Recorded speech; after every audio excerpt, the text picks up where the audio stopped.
Shalom jemaat Tuhan, selamat pagi. Tuhan memberkati kita. Biarlah terus kita mengandalkan Tuhan dan membangun sebuah kepekaan untuk kita selalu bisa mendengar tuntunan Tuhan dalam kehidupan kita. Karena firman Tuhan adalah terang untuk kaki dan jalan kita, supaya kita tidak tersesat ataupun tersandung. Kita sudah belajar bahwa Kristus mati di atas kayu salib bukan untuk sebuah gedung mewah, menyediakan panggung bagi kita untuk sebuah pelayanan, tetapi Yesus mati karena hatinya ada pada jiwa-jiwa.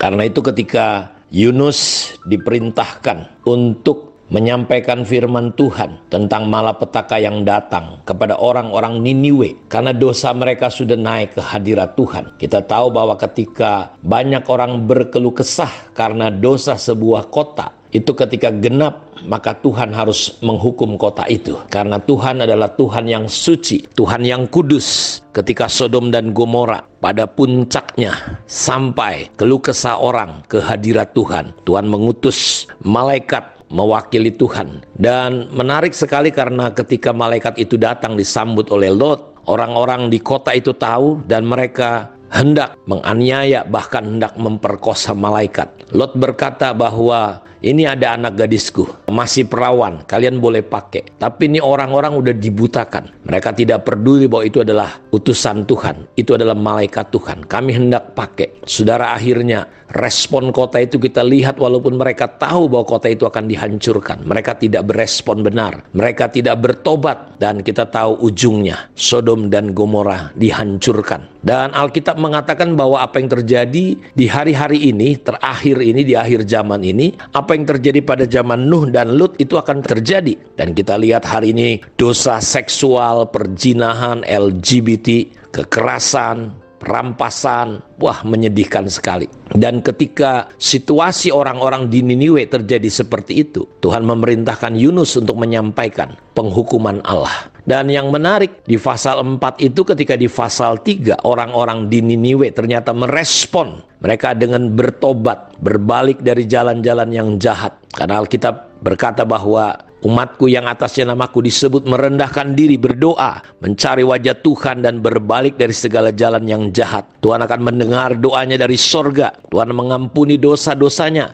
dan Tuhan akan memulihkan negeri itu. Dan itulah yang terjadi untuk Niniwe. Ketika dari mulai raja, orang yang kecil, besar, tua, muda, kaya, miskin diperintahkan, bahkan sampai binatang untuk berdoa dan berpuasa. Dan yang aneh ketika Tuhan tidak jadi menghukum negeri ini, Yunus begitu marah. Karena dia, saudaraku, mungkin menganggap bahwa reputasinya sebagai seorang nabi bisa hancur karena dia sudah katakan bahwa Niniwe akan dihancurkan. Tetapi tidak terjadi. Dia marah, dia sebal, dia nggak mengerti bahwa Tuhan mengasihi. Hati Tuhan itu ada pada manusia. Hati Tuhan itu ada pada jiwa-jiwa. Karena begitu besar kasihnya, Bapa di surga memberikan anaknya, Yesus yang mencintai manusia. Dia tidak rela, dia tinggalkan kenyamanan surga. Dia tinggalkan surga yang mulia itu. Dia mengambil rupa sebagai seorang hamba dan menjadi manusia.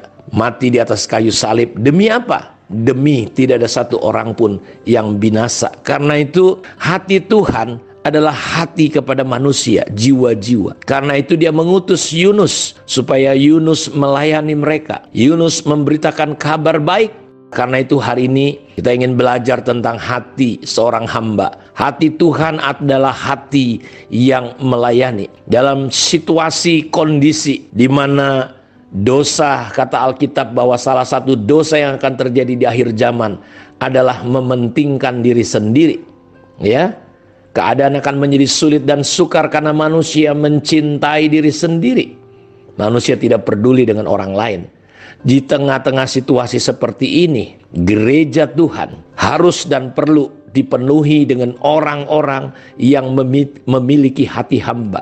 Orang-orang yang tidak egois, orang-orang yang tidak hanya sekedar datang ibadah, tetapi hatinya ada pada jiwa-jiwa. Hatinya betul-betul seperti hati Tuhan, mau melayani, jadi hamba. Tuhan Yesus berkata, seorang murid tidak akan pernah lebih dari gurunya. Seorang hamba tidak akan pernah lebih dari tuannya. Kalau Tuhan Yesus dilecehkan, dihina, direndahkan, apalagi kita. Tapi saudaraku, Yesus punya pengajaran, dan bukan hanya punya pengajaran, tapi dia punya hati sebagai seorang hamba. Dia telah merendahkan dirinya dan menjadi hamba bagi semua orang. Karena itu kita ini betul-betul sedang belajar bagaimana kita perlu memiliki hati seorang hamba. Di dalam kitab Filipi pasal 2 ayat 8 dikatakan seperti ini. Hati Tuhan itu adalah hati sebagai hamba.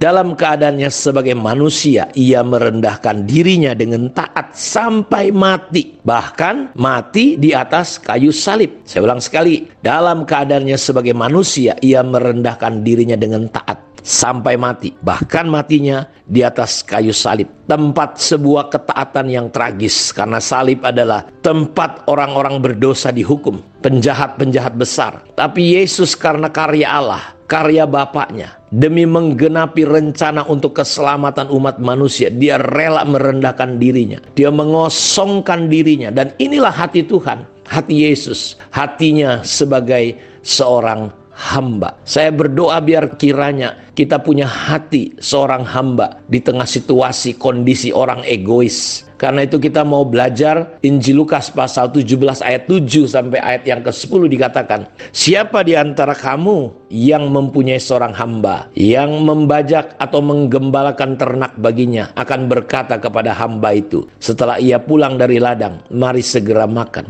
Dalam konteks orang Yahudi ada pertanyaan, siapa di antara kamu? Ini merupakan sebuah prinsip kerajaan surga. Prinsip yang Yesus ajarkan tentang kehambaan, tentang pelayanan.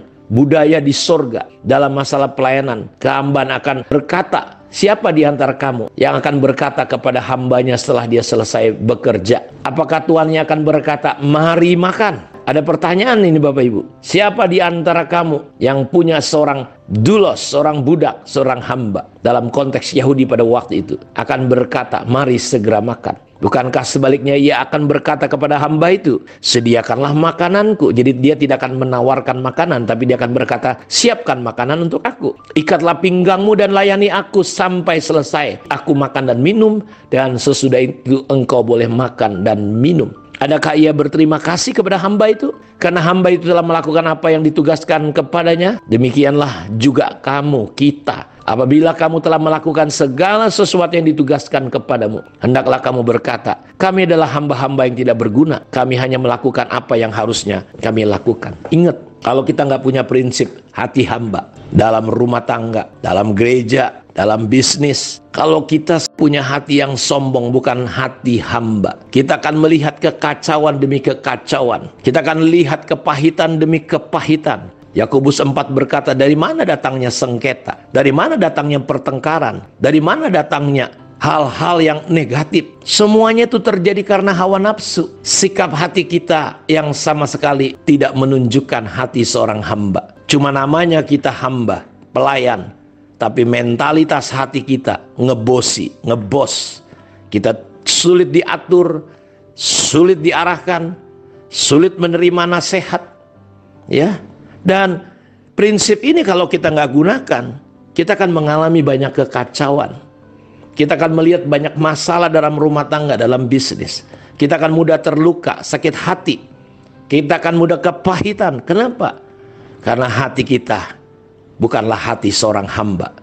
Hati kita sombong, hati kita begitu tinggi. Tahukah Bapak Ibu bahwa iblis direndahkan, dijatuhkan karena menyombongkan, meninggikan dirinya, ingin seperti Tuhan. Karena itu Filipi 2 ayat 5 berkata, hendaklah kamu dalam hidupmu bersama menaruh pikiran dan perasaan yang terdapat juga dalam Kristus Yesus, yang walaupun dalam rupa Allah tidak menganggap kesetaraan dengan Allah sebagai milik yang harus dipertahankan, melainkan dia telah mengosongkan dirinya dan mengambil rupa sebagai seorang hamba. Dan dalam keadaan sebagai manusia, dia telah taat sampai mati, bahkan mati di atas kayu salib. Kita akan belajar lebih dalam tentang hati seorang hamba.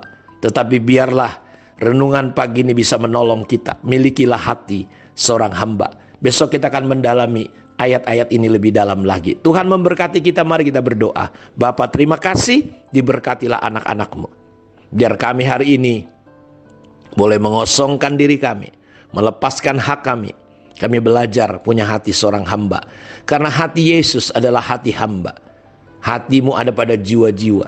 Biar Tuhan rencana-Mu boleh tergenapi, terjadi tidak terhalangi karena keegoisan, kepentingan diri kami. Lawat dan jamah setiap umat-Mu yang sakit disembuhkan. Dalam nama Yesus Kristus, Tuhan memberkati umat-Mu. Terpujilah Engkau Bapa. Kami bersyukur dalam nama Yesus kami berdoa. Amin. Kiranya Tuhan memberkati kita semua. Shalom.